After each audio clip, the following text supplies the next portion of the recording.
So one of the first things I needed to know right away when I began using it, but I struggled to find the answer, was actually how to engage the effects loop. So in case you don't know, you do have the option to load pedals into the effects loop of this guitar processor itself. And how you do that essentially is you click your press to edit parameter button right here, and then you scroll over to S and R, and that stands for send and return, obviously. And then you want to click on that.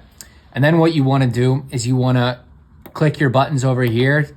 So these 4 buttons, this is how you switch between parameters within each setting in the new X Trident. So for instance, if I go like that, just like so, that's how you switch between each option. So in this case, hopefully you can see that without my finger being in the way. There we go. So I'm gonna turn the press to edit button like so, and there we go. So now the send and return option is enabled. And if you don't enable that, you actually won't be able to use the pedal in the effects loop. It just simply won't work. Another important tip that I would probably start with immediately is that if you want to actually like edit your presets, essentially how you do it is you press the press to edit button. So you press that button, as I said, and then you click on it, and then you can actually get into each individual parameter for you to specify how you want it to be or how to edit it, essentially. So, and then when you want to get out of it, you just press to edit button again.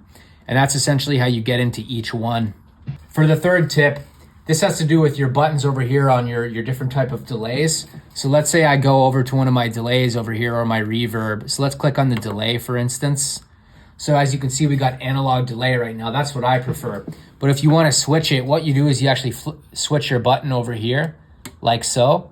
And then you get digi delay, you get tape echo, and then you get your analog delay. So that switch over there on the left-hand side, that's actually how you switch between the delays within the presets of the Trident.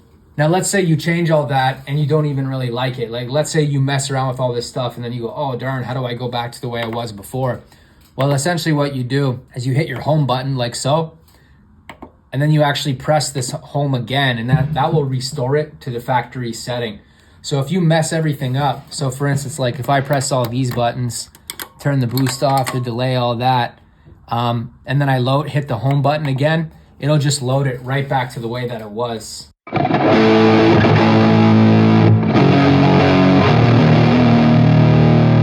Another quick tip that I'll let you know about is your level button here. So if you have too much level going into your audio interface, which is how I set mine up, you're gonna have a lot of clipping in your DAW. So you can control your level with that button. And I think that's a very important tip that you should know.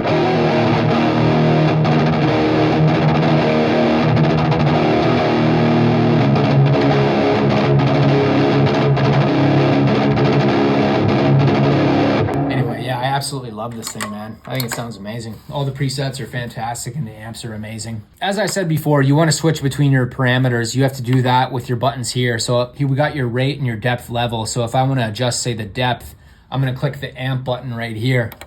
And then you can adjust it like you want to. If I want the level, I'd press the cab button. Then you can adjust it like so. And then if I want the rate, I would click the noise gate one, the noise reduction. And that's essentially how you switch between the different parameters. But let's get back to where we want to be. There, so we're just going to load the factory setting again.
I think you should know is that I'm going to press the edit button so you can see what I'm doing.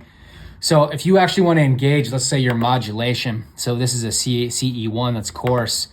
What you would do is you'd actually hit your mod button right here, and then it's going to light up purple, and that's going to let you know that your modulation is turned on.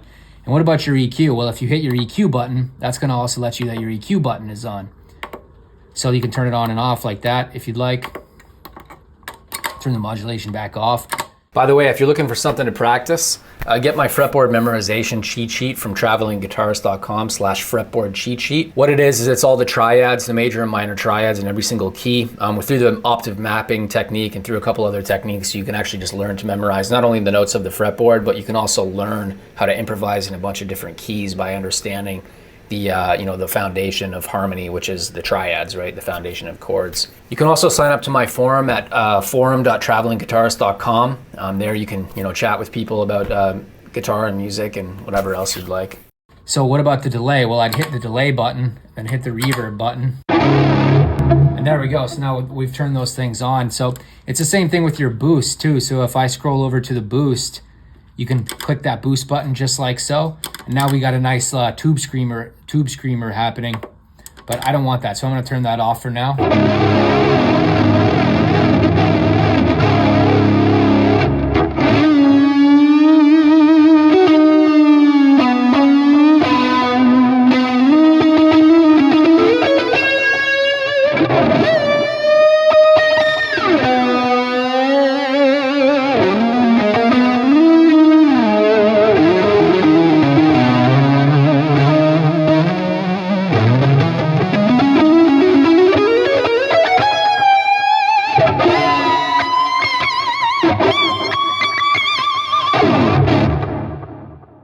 So this is how this button over here, this FX button, this is actually how you turn on your effects too. So you have, as you can see, there's a harmony button right now. Turn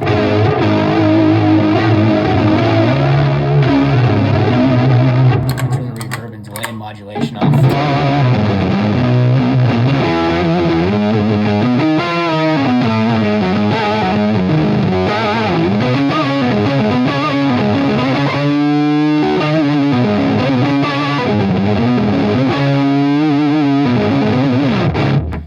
That sounds sick. So I want to turn that off though, so I'm gonna hit the FX button.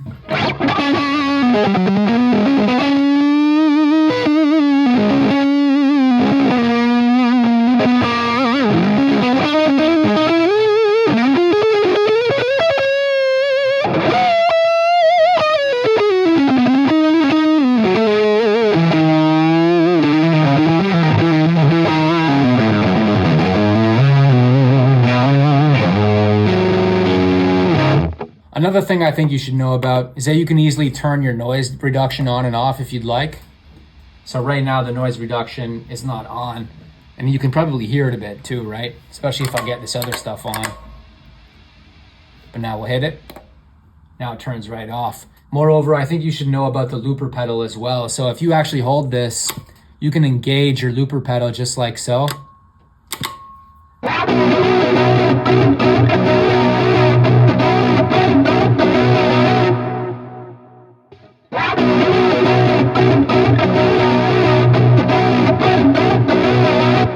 Also stop it too. So these four buttons right here, these actually control your looper pedal, which is super handy.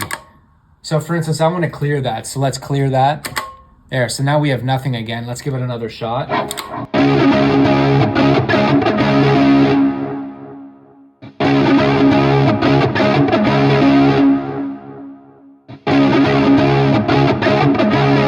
then if you want to overdub, you hit this button again.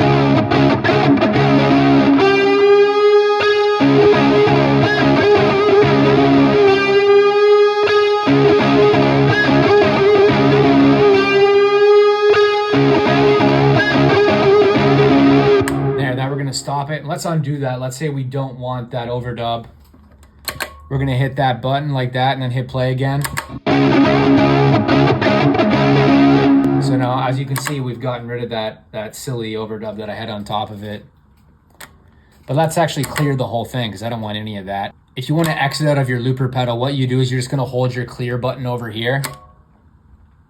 And that will actually get out of the looper pedal.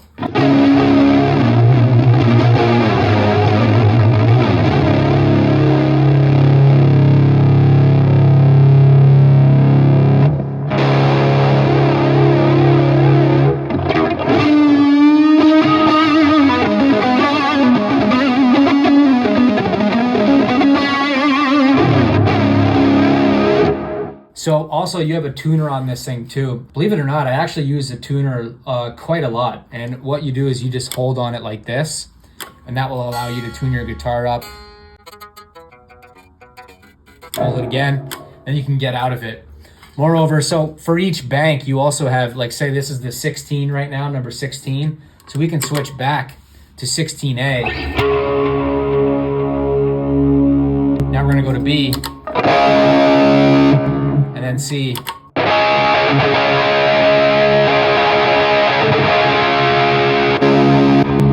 So as you can imagine, you can program a preset for yourself or change these existing ones, and then have 3 different channels to switch in between very quickly. These are all the things that I wish I would have known right away, and I feel like, as I use the Trident more and more, I learned to appreciate it more and more, and I've actually had it on my desk as one of my main pieces of gear for like 8 months now, and so the more I use it, the more I like it. I think it's awesome. I love it, frankly.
Really messy today, but anyway, yeah, love this thing.